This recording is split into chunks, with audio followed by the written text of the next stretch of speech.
Good morning, men. I hope that you are doing well as we begin a new week together. And, last week I was reading in 1 Kings 18 and 19 the story of Elijah versus the prophets of Baal, and then, of course, Elijah versus Jezebel. And, there's a few lessons that I think come out of those two chapters. The first thing is sometimes the most godly thing we can do is take a nap and get a good meal.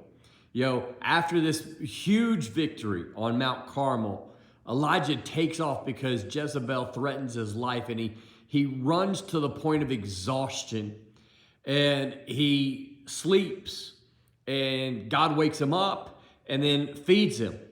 I don't know about you, but there's a lot of times where I feel like I'm running 100 miles an hour all day, every day.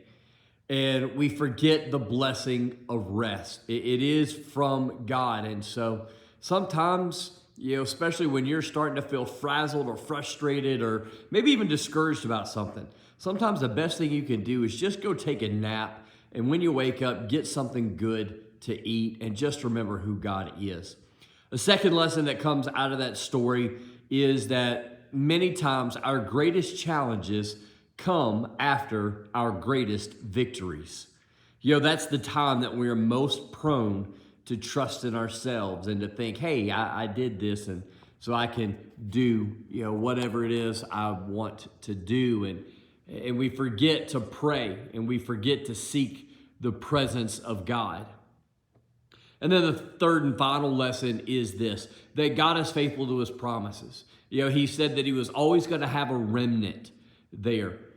We are part of that. We are part of the body of Christ, the family of God. And that's meant to remind us of God's goodness, but it's also meant to encourage us when we feel alone, when we're struggling. Just remember that you're not alone, for God is with you, and he's given you brothers and sisters all around you to help you, pray for you, encourage you, and hold you accountable. So let's learn from Elijah to take a nap, make sure that we're eating, make sure we're depending on God, and make sure we're praising God. Have a great week. I'll see you next Monday.